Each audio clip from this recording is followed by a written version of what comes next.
Ever found yourself biting your nails without even realizing it? Or maybe you're always reaching for a sugary snack mid-afternoon, even when you're not really hungry.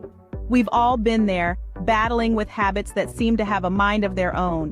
Whether it's that late-night screen time or the inability to resist a shopping spree, habits can be a tough nut to crack.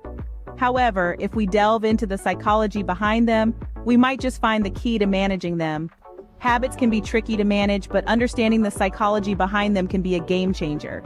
Habits are more than just repeated actions. They're complex psychological patterns deeply rooted in our brains.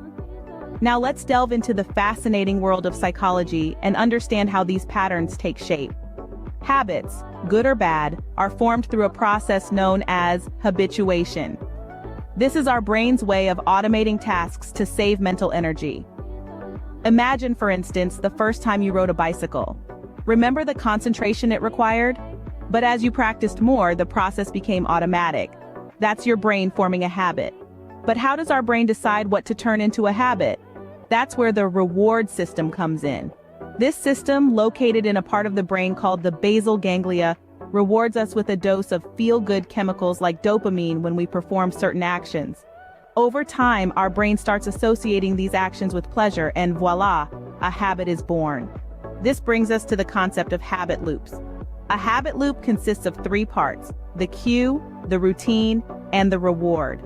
The cue is what triggers the habit, the routine is the action we perform, and the reward is the gratification we get from it. Let's take the habit of brushing teeth in the morning. The cue is waking up, the routine is brushing, and the reward could be the fresh feeling in your mouth. Now, every time you wake up, your brain will crave for that freshness, prompting you to brush your teeth. But what about bad habits? Well, they are formed the same way. The difference lies in the type of reward. Eating junk food, for example, gives an instant reward in the form of taste, but has long-term negative effects on health.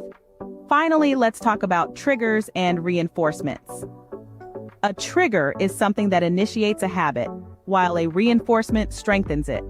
For instance, stress could be a trigger for nail biting, and the temporary relief it provides could act as a reinforcement, making the habit stronger.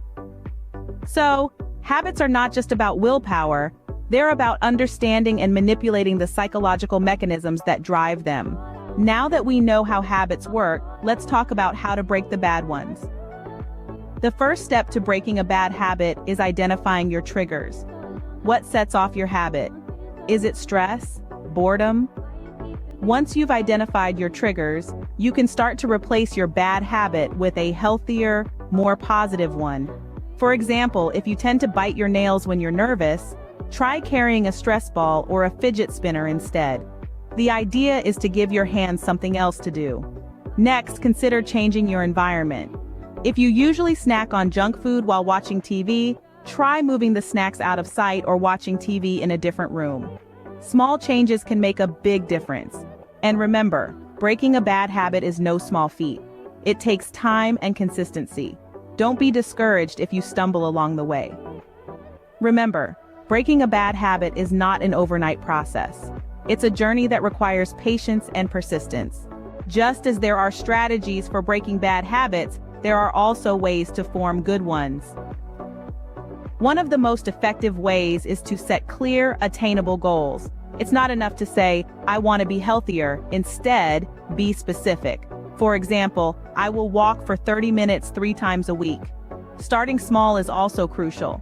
If your goal is to read more, begin with a few pages each day rather than trying to finish an entire book in one sitting. This approach makes the task seem less daunting and increases the chances of sticking to it. Don't forget the power of positive reinforcement. Reward yourself when you reach a goal. This could be as simple as enjoying a favorite treat or spending time on a hobby.